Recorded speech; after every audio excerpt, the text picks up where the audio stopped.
Hey, oh boy, welcome back to the finale of Mania. And what a doozy we've got here. We've got a 3D scaling, rotating tower of power with fire and barrels. Is this some Donkey Kong shit? Good God. This level would always scare me as a kid, but it's not really that bad now. But this isn't where things get really rampy difficult. Coming up is where it got crazy for me as a kid. And again, I realize now I'm grown up, and it's like I can breeze through this stuff, whereas 8 or 10-year-old me couldn't possibly fathom all this platforming. So very precise. Look at these long jumps, and the fire's chasing me, and the music is scary. Oh God, I am going to poop myself because this is starting to really frighten me. But if you just keep a level head, avoid the barrels when they come down, and keep moving and don't fall down this thing, you'll make it up just fine. Why, we're pretty much at the end here. And now, the part I could never get past as a child. If it helps, the weasels in this section only take one hit. But for some reason I could never get past that. I guess I never tried killing the weasels, or I didn't have enough marbles because I kept dying, so I only had 10. I don't know, I don't know what past me was like, because, well, this isn't so bad. It's over already. They're even nice enough to give you a nice health refill here for this final section. But this section, this is some tricky business right here. Remember the edge guarding? It's back full force here. Even worse than before, I'd say. Things coming at you just off screen. Whoa, look at that, see? That is totally a guy. Is he still there? Ah! He moved away, but he has a friend, see? Weasels everywhere in this nonsense. But the platforming's not really that tricky. Just jump correctly and everything is fine, but it's the damn weasels you gotta worry about here. There's just lots and lots and lots of them. I would like those marbles. Even though I don't need marbles for anything beyond this section. Does that kind of spoil the final boss? Maybe. But then again, maybe it doesn't. Because we will see more weasels. So you'll see what I'm talking about.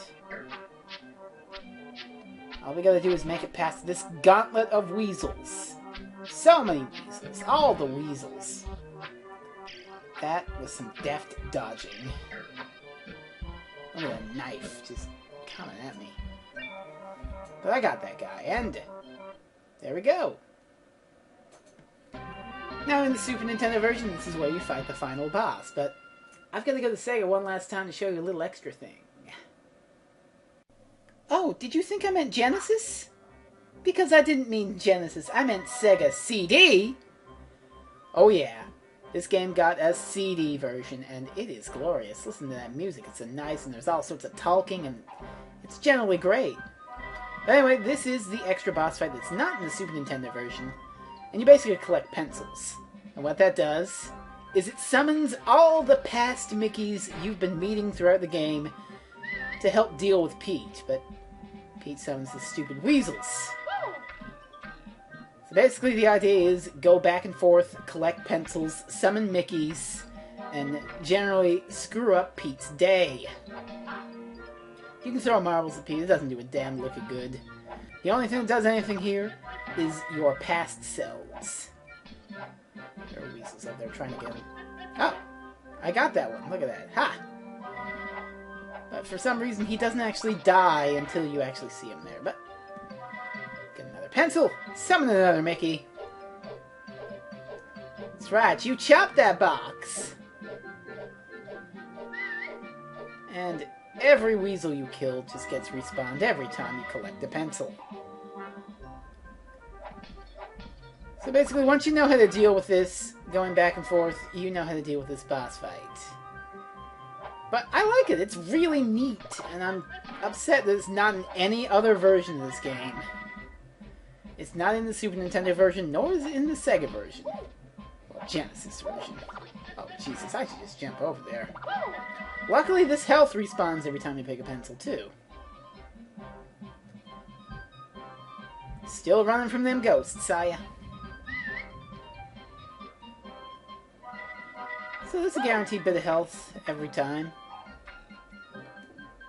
Sometimes I just don't like to kill the weasels. Just bouncing on them can be advantageous coming back here. Well, now Pete's boxes are gone.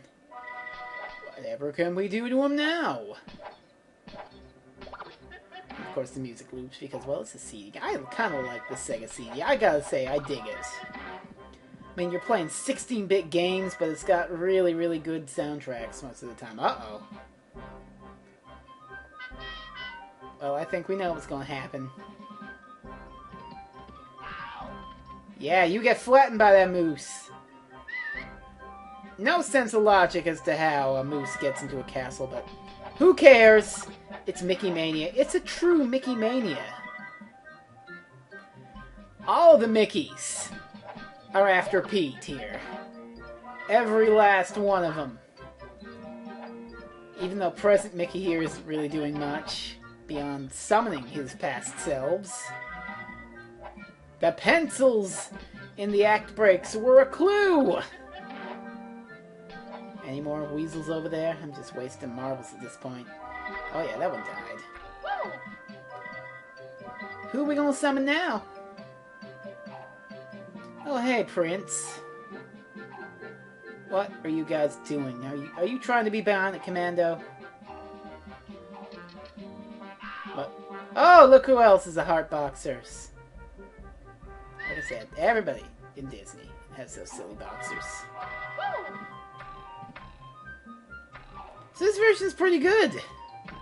It's got the nice audio, and it does have load times, but they're shorter than the Super Nintendo version. At this point, I've thrown everything out the window completely, because not only does the Sega version not have load times, but the fucking Sega CD version has less load times. So what's Steamboat Willie gonna do? You hoist away that Pete! And that ends this part. And then we go on to where the Super Nintendo version goes on to the final boss. So back to the SNES we go. One last load time. Just for old time's sake. Alright, Pete. Final showdown time. Now you see his sword is a little glitchy. This is a compromise. The perfectly legit Super Nintendo software I'm using may fuck up the sword, but it did not fuck up the moose part. So it's a compromise. You either fuck up the moose part or you fuck up the sword. I've chosen to fuck up the sword. So, first part of this fight is basically giving Pete a spike enema. Classy humor. But everyone gets spikes up their butt in a Disney cartoon. Well, Mickey's gonna get spikes in his head if he's not careful, because they are raining from that ceiling. I liked it better when you were a 4-hit boss in Steamboat Willie, Pete. This takes a bit of time, too. Takes a good 10 hits. He's got 2 phases here. We're nearing the end of phase the first. And now we've come to phase the second. He jumps around the same as always. But this time, 2 layers of spikes fall from the sky. Now you may notice that there is a large ball and chain along with a switch. I'm sure by now the most of you who have wonderful cognitive reasoning have figured out what the gimmick behind this boss fight is. For those of you who are still lagging behind just a little bit, the idea is to jump on his glitchy-ass sword, hit the switch, ball and chain him in the mouth. And rinse and repeat as he jumps at you and avoid rainy spike death. Which can be easier said than done at times. 4 or 5 of these, and Pete will go down. I never made it to this guy as a child, but I'm sure he would have beaten the heck out of me. Because those spikes are kind of tricky to dodge your first time unless you know the sweet spots. You gotta sort of feel them out and learn them. But you don't have to because you're watching this video and you know exactly where to stand now. So if you decide to play this game that I have beaten that you have watched all the way through, for some reason, you have that distinct advantage over myself as a 10-year-old. I envy you. Alright, just one more hit should do it for Mr. Pete. Oh god. I'm not a loser! Don't make that sign at me, Mickey. Oh. And once again, he's hitchhiking. But we did it! Excellent, excellent, excellent. Alright, time for the longest credits known to man.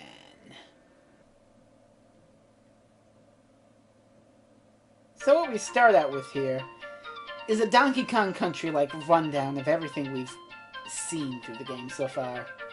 Starting with all the Steamboat Willie enemies, everyone's favorite silly parrot thing.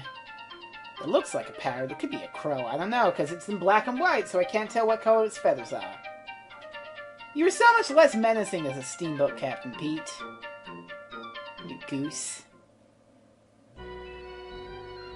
Ah, the spooky times. The game sort of did ramp up in difficulty at the Mad Doctor. There were lots of death traps and difficult enemies. Like those nasty-ass skeletons. Who explode in a completely different pattern on the Genesis that's much easier to avoid, I might add. What about the spider? Oh, there he is. That skeleton spider. What a spooky devil you are.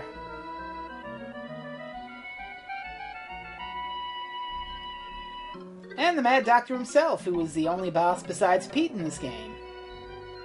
A distinction few have. I mean, well, the moose you'd probably call a boss, but... Speaking of...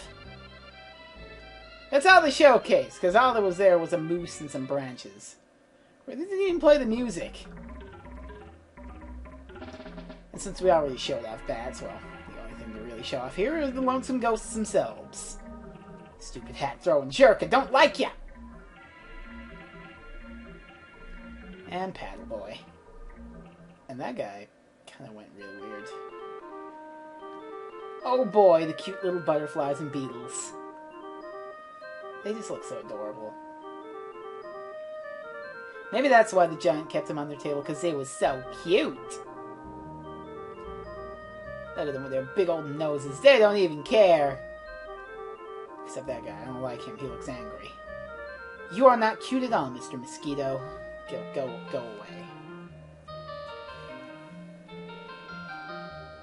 Oh, cripey yikes.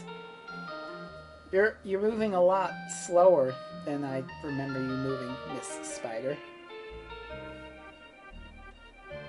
And you don't have fire feet!